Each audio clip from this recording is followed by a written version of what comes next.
who's the one that can say, oh, I want all these trophies? You can't do that just by putting pieces from a different puzzle and expecting it to be the same picture. All he wanted to see is pick the special players and then win. People are more trophy hunting than development.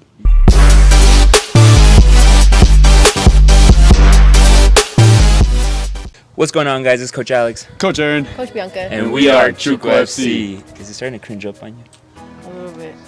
This is weird. What was cringy? About the we are Chuco FC. Why is it cringy? I don't know. We've done it and it's come out pretty good.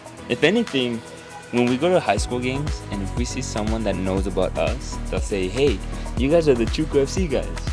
Remember when we went to the restroom? Yeah. There was a man like, hey, you're the tall one. You're the short one. And I was like, was it that over there at Parkland High School? It was at Parkland High School, yeah. And I was like, man, at least we're remembered though. Yeah, and then you'll just be the girl. Yeah. Must be nice. No tall, no short. You're the girl.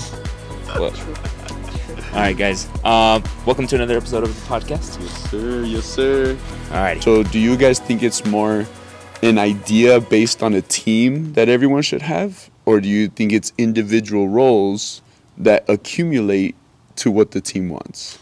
For me, yes, it is each role because, yes, as much as you can do I'm attacker, but I could also be a defender. I could be a defender, also a midfielder. But as long as you have that one first role that you can master right away, then yes, as long as you are, how can I say it? As long as you're put in that role and you have to master it, then yes. As long as everyone in that team can do it, then the whole team will be set. It'll be fluent. To me, it's like a flow. It'll be nice and flow. It won't be perfect, but it'll be nice and flow. Like now with the U.S. women's team. Before it went downhill because obviously a lot of the women's, there was new people, and some of those new people didn't know how to put their important role into part. So I feel like that's where it went downhill. But now since they changed it up and they started putting okay, this is your role, focus on this. That's when it started becoming flow. I'm going to add on to that, but I'm going to go the little bit opposite spectrum. I'm going to use Arsene Wenger as my example. Arsene Wenger's philosophy was on the individual to have that team success. Because Arsene Wenger focused so much on the foundation of a player. He said it perfectly on an interview. To become a great player, you need to have a solid foundation. Like how you explain the house thing to the players? Mm-hmm. Same thing. You have to have a good foundation, and you're able to build up from there. His philosophy was that if every of my players have a good foundation, my tactic is going to succeed. Because it'd be kind of pointless to have speedy players when they're having bad first touches, right? It'd be great to have Pep Guardiola with possession. He had to have players with great possession skills.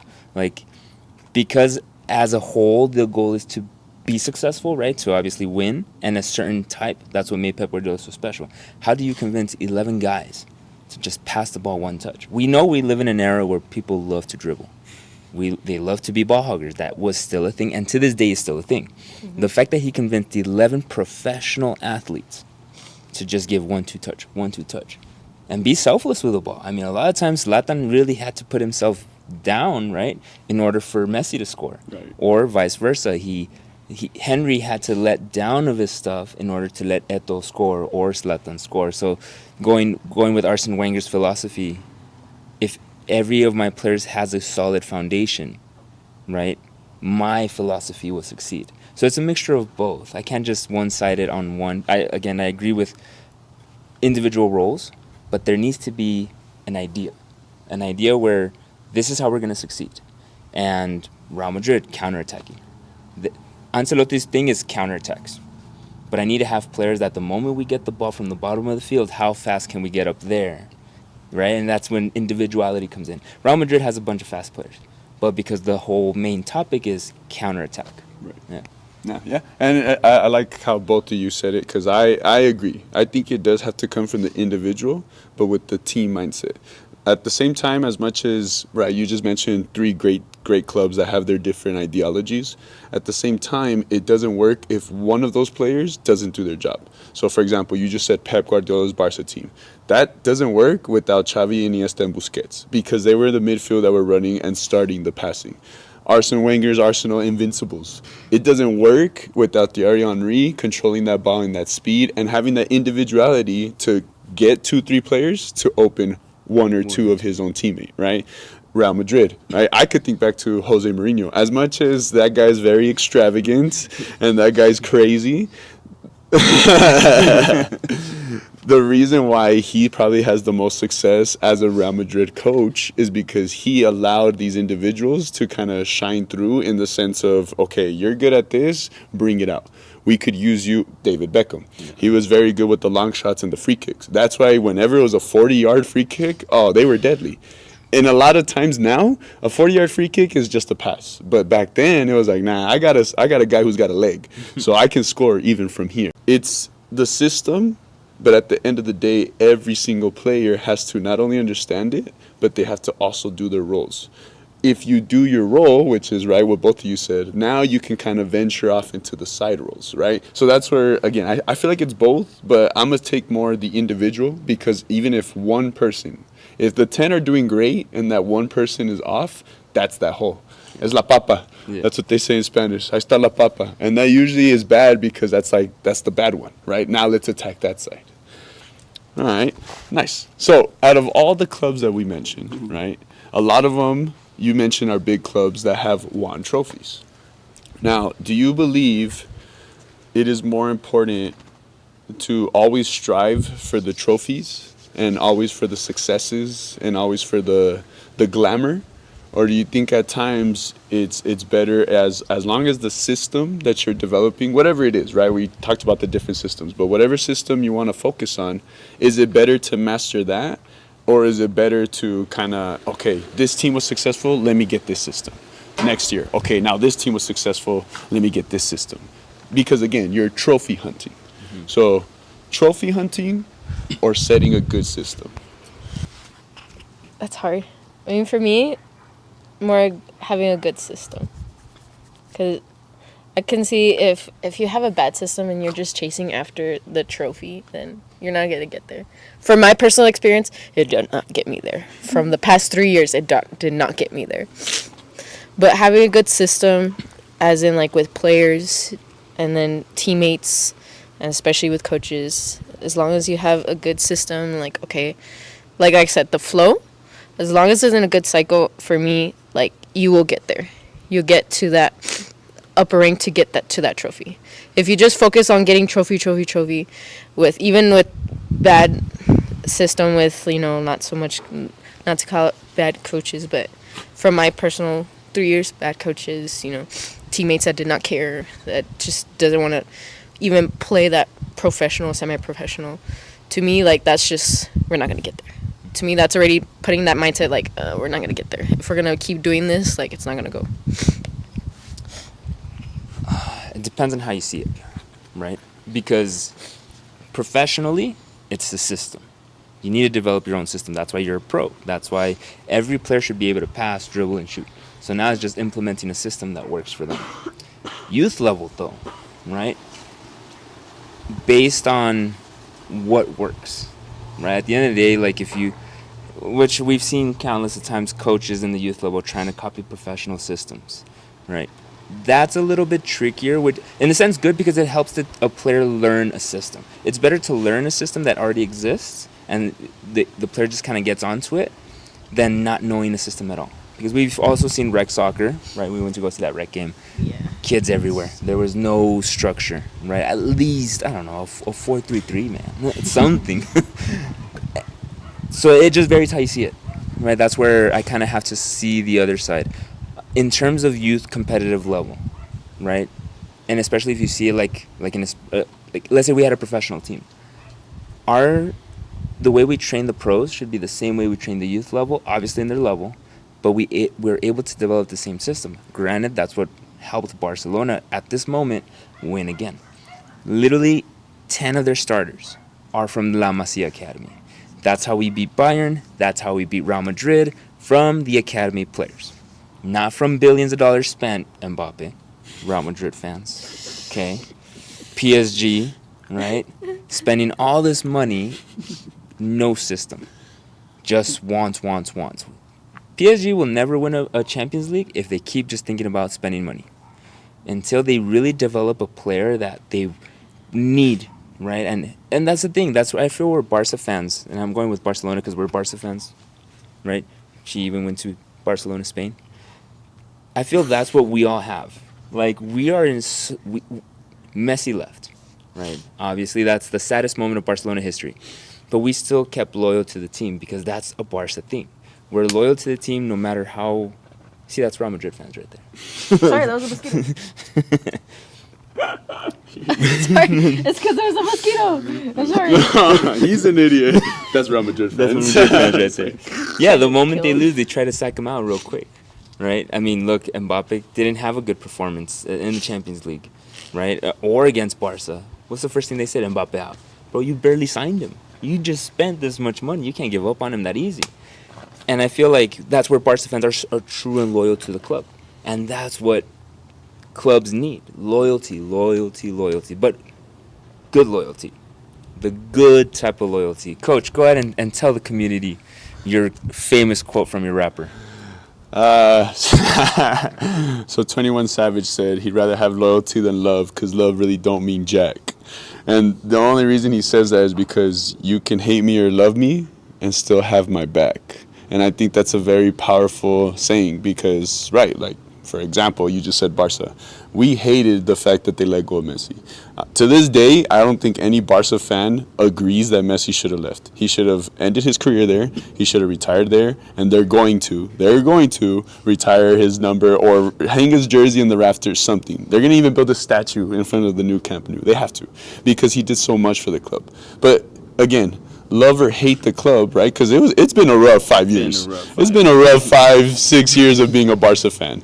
So at the end of the day, though, why do we love it? Because we know exactly what you said. Now that we went through the struggle, we got that new coach that understood about the system, putting in these 17 to 20-year-olds. They're not even like, the only oldest player is literally Lewandowski. And, okay, he's a great player, don't get me wrong. But he's literally the only old player. He's literally above 30. The other ones are young. They're teenagers. Some are still in high school. So to have that maturity, to have that system, and to be able to play in these big games. I mean, I don't know if you guys realize, but Champions League in Europe is the biggest league ever. Like it's arguably almost as big as the World Cup. It really is. Like, the only difference between the World Cup and the Champions League is obviously you're playing for your country, so it has a little bit more value, right? You grew up there, you're born there, you're kind of, like, proud of it from the start. A club, you could be going from one club to the next, right? So that's probably, I guess, the only argument. But other than that, it really is top-notch soccer. And you could watch any team. You can literally watch not even your own team, but just a random game, and it'll be good quality soccer. And I think that's where I like the route that you both take because I kind of agree on that. I think that's why it's important to have somewhat of a system, but not really trophy chasing. Because, okay, PSG, trophy chasing. They signed all the beautiful names. They signed Neymar. Who doesn't want Neymar on their team? They signed Messi. Who doesn't want Messi? Di Maria. I mean, I could go on. They had Marquinhos. He was a top quality defender. Thiago Silva. I mean, it goes on and on and on. But at the same time, why are these top quality players who had successes in the past, or even after they left, yet how could they not win together? You can blame them as individuals as much as you want, but if they didn't devote their game to a system or somewhat of a way to win, then it's not going to work. Because now you're thinking with 11 different brains instead of one brain, 11 ways of thinking, but all the same. Right? If it's 11 different ways of thinking, then it's not going to work. Because one person is thinking attack, attack, attack. The next person is thinking possess. The next person is thinking defend, defend, defend. That's already 3 different ways. And that's just 3 people. So imagine if it's 11 different ways, it's not going to work. And I think you brought up the youth level. And I think that's what honestly kind of upsets me in a bit is the fact that at this young age, people are more trophy hunting than development. At the end of the day, I'm sorry, but I even have medals from when I won in high school that I showed to kids, and they looked at me like, oh, cool. Oh, it doesn't matter. I got recruited from USW through a Facebook post. Not because I won district champs, not because I won the tournaments in Rush. It was literally because I happened to win a Club World Cup of El Paso, and it happened to be with the guy who was also going to the university. So at the end of the day, if those elite tournaments didn't even get me recruited, then at the end of the day, why are we trying to trophy hunt at age 6, 7, 8, 9, 10? Or even at 13, at 14. 13, 14, yes. Because again, to me, like even middle school trophies, as great as they sound, as great as they are to have in your closet, they're only collecting dust. Yeah. At the end of the day, it's the impact you make in the game. And I think that's what more, like, that's why I go back to the roles, right? If you could do your role as a striker, but still do a little bit more and help your team out that much more, that's even better. First name that pops up, Benzema. As much as he's a Real Madrid fan, I always give him more credit because he did score the goals, but a lot of his goals were because he took the ball away. Yeah. Like, that's a defender aspect. As a midfielder, right? Going back to Xavi, Iniesta, Busquets. The reason why I love them the most is because they did their job so well that they allowed for more things to happen, right? And it's that unselfishness. They didn't need the hype. They didn't need the glory. They just knew as long as they did their job and created opportunities, they were going to be one of the best trios in the world, right? The defenders, I mean, we can go Kyle Walker, we can go Alphonso Davies, right? For the longest time has had the hype of being that guy that takes on 2, 3, 4 players. I mean, they're only doing that role because they do their defensive role very good. Yeah, so I think that's where I think people need to stop. Again, they need to stop trophy hunting because at the end of the day, trophies are only going to collect dust. You could win all of them. I mean, believe me. Even though at some point, even Argentina's Messi's World Cup trophy is just going to collect dust. It's going to be a memory. But again, why was it so memorable? Because we all knew the history of Messi. We knew how many times he failed in the final. We knew how long it took him to get there. We knew the story of him being the leader to his little young generation and how they all looked up to him because they all at some point watched him play. Like, that story is going to be told 100 years later. But the trophy itself, it's going to be different national. Exactly. Yeah. Exactly. Do you think that's affecting El Paso soccer? Because a lot of them, because let's be real, El Paso on the map, we've seen it countless times. El Paso on the map, what does it truly mean to an El Paso person? What do you guys think? What does it mean to put El Paso on the map? What does it truly mean? We exist. Yes. Basically. Speak up. Yeah, that was a good one. Yes. That we actually exist. Okay. Like, there's this one girl back at my combine in WPSL. There's this one girl. She's from Rhode Island, and she said that no one knew that there was a club in Rhode Island for the Women's Professional League until this day because they won second place in their conference. And for her, she said that was a big announcement for her whole, city, right? Her whole city, because she put them on the map. It's like, oh, Rhode Island has a team. So, like, they'll bring girls in, even different states. But she felt a big honor because she was like, I brought my state up there so that we can be noticed, What do you think?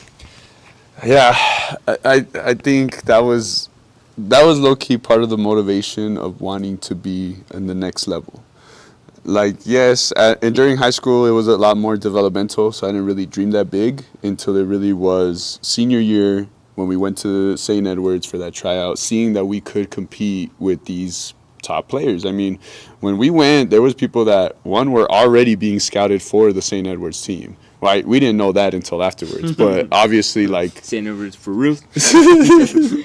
but like being able to beat them, being able to, I made it, right, my team, sorry, Coach Alex, but my team made it to the final, and we literally only lost in penalties, and we were going against the top D2 people in the nation. Like, to me, that's when I felt that sense of, I want to bring the 915 to people, because I've always thought, and I've always, to this day, I still believe El Paso is so underrated when it comes to talent. We have so much talent here and so much potential. But at the end of the day, I believed it with so much heart that's why I worked to do it. Mm-hmm. That's why I was prideful of, I'm from El Paso. Where's that? Oh, is that in Mexico? Oh, it must be in New Mexico. No, we're at the very tippy tip of Texas, but we're there in Texas. And that's the thing. We're competing with one of the biggest states. The second, third, I don't know, one of the biggest states in the U.S., where we're going up against Austin. Everyone knows about Austin. Everyone knows about Dallas. Everyone knows about Houston, San Antonio. So these big cities where, okay, people do get recruited from there. But how many people get recruited from El Paso? And I'm not going to lie, as much as Fifth Fam gets involved in all El Paso, I do get prideful when I hear, hey, this person went to UTEP and is now the New York Liberty basketball team. There was a player from UTEP who was born and raised from El Paso, and she just won her championship for New York. I mean, that's putting El Paso on the map. That's letting us get that recognition. Because now, whoever does basketball, now they have, oh, okay, well, this lady came from there. So it has to be some kind of a gold mine, right? Which, yes, I 100%. That's what it means to put El Paso on the map. That there is talent here. But going to like the whole trophy hunting, do you think, and it doesn't just have to be soccer, it could be other sports. I mean, you've been involved with baseball, you've seen football or basketball with your nephew as well. Do you think coaches are trophy hunting for them to look more successful than the actual players? They want the full credit. That's where I don't agree with youth sports. As much as you want to look the part, yes, you had a big influence on the player. 100% agreed. But when you kind of try to keep seeking for trophies and trophies, can you do the same with a different squad? Can you do something different with older players? Can you become something more with professional players? Okay, and if you do, good. Then that's you. That's your route. But when it comes to youth level, because we're going based off the trophy hunting, coaches are focusing too much on, we got to win this trophy, because at the end of the day, who keeps it? Coach. Yep. Most of the time, coach keeps it. And who's the one that can say, oh, I won all these trophies? Did you, or did your players win the trophy? That's where it becomes a little bit harder. And I feel that's what, even not just here in El Paso, but even in other places. But we've seen it so much in El Paso where, ironically, we saw a podcast with talking about trophies, right? Coaches just like to put their trophies out there. And the fact that, man, you're talking about all your trophies out there in the screen. That's where it means, like, yes, agreed, but can your players continue doing that later in the future? I mean, at the end of the day, the role of a mentor is to better another person to make a better community. And so when it comes to trophy hunting, I feel youth coaches are looking more for that trophy than helping El Paso be on the map. I mean, I don't know, like, I dare someone to come up to me and say, well, this, and this. Yes, but at the end of the day, it's going to make you look good. Right. We talked about it the other day. We're the only trainers that have trophies on Instagram.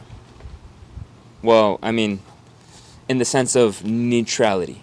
Yes. Yes, because there are a bunch of trainers, and obviously they have their clubs and they have their trophies with that specific club. But when you have kids with different clubs and names on them and trophies every single time it's a new player, that's where it's like, are we really trophy seeking? We tell the players there, I'm not promising you anything. I'm not promising you to be a professional player. I'm not promising you to win the World Cup. I'm promising you that you're going to gain effort. And that effort's going to take you to that championship. That's something we promote a lot with the players. And based off our experiences, I feel that's kind of like the mentality I wish El Paso had a little bit more, instead of the trophy hunting. Right. And back to what you said, I think it's the only reason we didn't care per se is because we don't have our own team. Now, I'm not saying the importance would change, because I feel like even if we did have a team, we would still want, again, the system, the development. If the trophies come, great. But at the end of the day, we don't glow about our players winning. They come to us because they need our help. And we're happy to help them because we've been there. I say this all the time. As much as I love Messi, I don't think he'd be a great coach. Right. Because the things that he does are literally nearly impossible. And I say nearly because he's probably the only one that's done it. So imagine expecting any other person or kid to do it. I feel like he'd get frustrated because all he has to do is be like, I did it. Do it. Look at my highlights. I did it. But it'd be like impossible to expect somebody else to do it. We just talked about it the other day, huh? Mm-hmm. I was telling Aaron, like, bro, because Messi gave an interview to 433 saying he would never be a coach. But common sense, of course he has the right to say it, because if he says, just shoot it, I see the angle, the player's going to be like, I don't see it. I don't see it. Like, how do you see it? Well, because Messi's Messi. And just because you're a great player, and that's something I even tell like ourselves, like, yes, we were great players, but being a teacher is something completely different. And so I see that. If Messi were to coach, let's say, shoot, give me a wild example of a player right now, Lamine Yamal, right? Yamal's gonna look at him like, I don't see what you're seeing. Just do it. You have a lefty just like me. No. Nah, no, I agreed. And again, why would Ronaldo be a better coach? I feel like Yes. because he really was the grind. He really was the hard work. He really was, hey, I'm playing in the street 8 hours a day. And then I'm going to go wash cars with my dad. And then I'm going to go back to the street and play again. I mean, that's where he learned a lot of his things. Now, that's a great story because that's more relatable to 90% of players. You know what? I'll even be better. 98%. Yeah. The 2% is the talent, which again, if you have talent as a player, you are blessed. But you're talking to a guy who started late.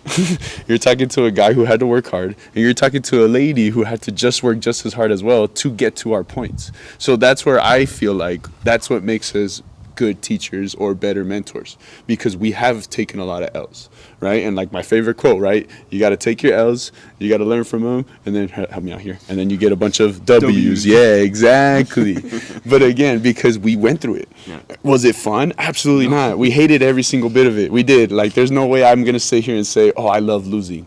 I had to learn how to love losing because I knew that at the end of the day, that's the only way I'm going to learn. But if I had everything given to me, I feel like I wouldn't be such a great teacher or a good mentor. And that's where, again, I go back to the whole, right, we go back to the whole trophy hunting. Trophy hunting to me is that's all you want to do is win, win, win, win, win. Dominate, dominate, dominate, dominate. You can't do that just by putting pieces from a different puzzle and expecting it to be the same picture. Yeah. It's not going to work. No. It's not going to work. They all have to somewhat, in their own way, in their own development, be put together so that way that picture comes out. But if you're just getting a piece from this puzzle, a piece from this puzzle, a piece from this puzzle, a piece from this puzzle, and expecting it to be a beautiful picture, there's going to be a lot of rough edges around there that it's not going to be as pretty as you think. Do you think that's common in youth sports? I don't know, ask Bianca. Do you think that's common in youth sports? Because we've seen it where coaches nitpick and select certain players from different teams to create super teams. Yeah. I've been through it. I've been through it with my team from the past 3 years that I played.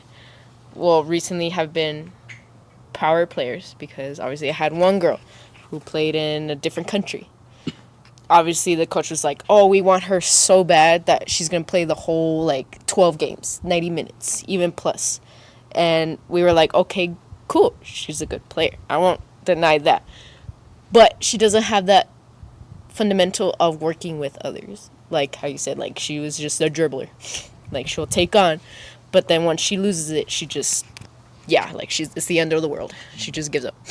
But what I don't like with my team is that the coach specifically finds the players that are, like, college. Like, even if you're from a Sul Ross University or even Baylor University or even New York University, like, he will pick you just because you're in that top notch. Right.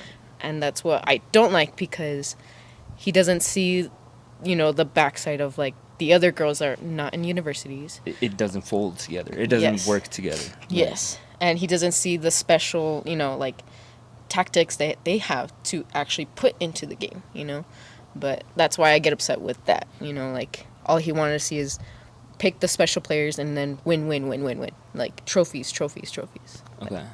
That's me. I understand if you need to pick players, right? If you have the eye to read a player, right? You need to, again, kind of like going back to the system, right? If you have a certain system in your head, you need to find players that fit that system. You don't just get them because of the name, where they were at. That's where I feel some coaches really do fail. I got this player from this club.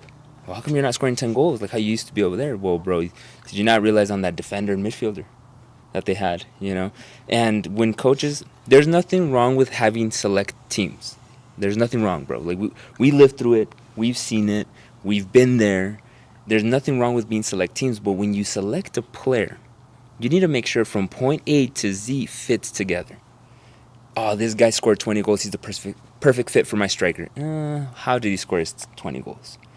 Okay, start off with a defender that send him the ball to the midfielder send it to striker. That's a system, right? That's how you select those players. But when you're selecting them just because of pure, I've seen them before, and you get them. I've seen that player before here. They truly are that good. Okay, I've seen her on social media. I'm gonna take her. I've seen highlights of that player. I'm gonna take him, and it doesn't work out. That's the result of that. Not knowing how to read your players. Mm-hmm. And so there's nothing wrong with doing the select and picking, but pick them knowing who you're picking. Yes. No, my best example, right, personal experience, Motwood, we played a 4-4-2, but on the defense, it was sweeper stopper. For rush, we played a 3-5-2, which you're already losing one extra defender, and you have to be way more, I'm not going to lie, your choices have to be 20 times better, your decisions have to be 20 times better because it's only 3 of you. And you have to cover a lot more ground. Now, I still play center back, so technically the position didn't change, but it's like you said, it was very 2 different systems. I had to wait for my stopper to do something, and then I was the cleanup guy. I was the one making sure, okay, if they get past you, they ain't going to get past me, right? But as the rush player, it really was, okay, I'm the middle. If I mess up, that's a 1v1 with the goalie. And I'm not going to lie. To this day, shout out the goalie, bro. Because that dude saved us in so many ways. But again, 2 different systems, 2 different roles. Now, this is where, again, this came into play because I had to transition from my high school team thinking one way and my city club team thinking another way. It wasn't that I played super different. It was just making sure my roles and what I had to do had to fit in the system. And I think the only reason why I stuck with it in Rush, because I'm not going to lie, I came from one team and we went to try out for Rush. And out of all 15 of us that tried out, only 3 of us stayed with Rush because we knew that the system was more intense. The system was very different. And I'm not going to lie, the coach really was kind of, but again, because he was trying to create something that he already had established. Who was the new guy? He wasn't going to change 10 players to fit with me. I had to change to fit in with the 10 players because that system already worked. It would be, no offense, but it'd be kind of counterproductive or pointless if they changed the system just for one guy. Now, again, I'm not saying I was some all-American defender or some crazy guy, but it's just with anything. You shouldn't change the system just because you brought somebody in. If anything, you're allowing them to conform to the system, but you're still giving them that individuality to do their thing. Man United. That is probably one of the biggest disappointments as a club because they had such a big history in the 90s, early 2000s, right? They were really kicking everyone's butt in the Premier League. I'm glad you said Wayne Rooney. He was in Everton. He got recruited, and it's not like things really changed for Rooney. He was still that explosive player. He was still that attacker, but he did have to kind of adjust to everyone else around him. Because, again, Everton, Man United, 2 different teams, 2 different systems. Everton, he was the guy. Man United, he kind of had to, he kind of had to just go with it. So it was more, again, learning the system, but not losing your individuality. And I think that's where, again, the whole trophy hunting, you lose sight of it. Because you're so focused on wanting to win the trophy, you're willing to do just about anything. You're willing to recruit just about anyone. And then in reality, what if that player doesn't do what you want? So do you blame the player or do you blame the decision? So at the end of the day, I feel like the system itself has to be somewhat successful. Now, if all 11 players are not doing well, then you change the system. Mm-hmm. But if it's just one player kind of messing it up, then I'm sorry. The system works. You just got to change that one guy. And again, that doesn't mean kick them out. Right. But that means working with them so they can understand what is the system, what is our goal. But going back to, not many coaches like working with people. Mm-hmm. They want just the quick, easy fix. Okay, what's going to get me a trophy? Yeah. And at the end of the day, I'm sorry, but that's not how you win trophies. And I feel like that's why, how you said, coaches are becoming unsuccessful because they, in their head, are thinking this is a FIFA game, which is totally not, but where you can pick and choose players. Nah. You can find value in any player. Any player. From scratch zero player, I've never touched the ball in my life, to I've been playing for 20 years. You can make them all work together, but it just depends how, and how you teach them, and how you get them to believe in the system. Well, That was a great podcast. It was. That was a really good podcast. By far the best. Thank you to keep watching our podcast. We've been a successful 30 views consistently. Big accomplishment for us. And if you guys, again, put your opinion out there, comment down below what you guys would like for us to talk about. Or even if you guys disagree, we're in for the smoke. Right. At the end of the day, this is not only for us to kind of express our personal opinions and our views and our experiences, but at the end of the day, we're doing this for you guys. So we want the good, the bad, the ugly, and the beautiful. We want it all. We want all the smoke. All of it. Holla. All right, we'll see you guys on the next one. Peace out and send to the top.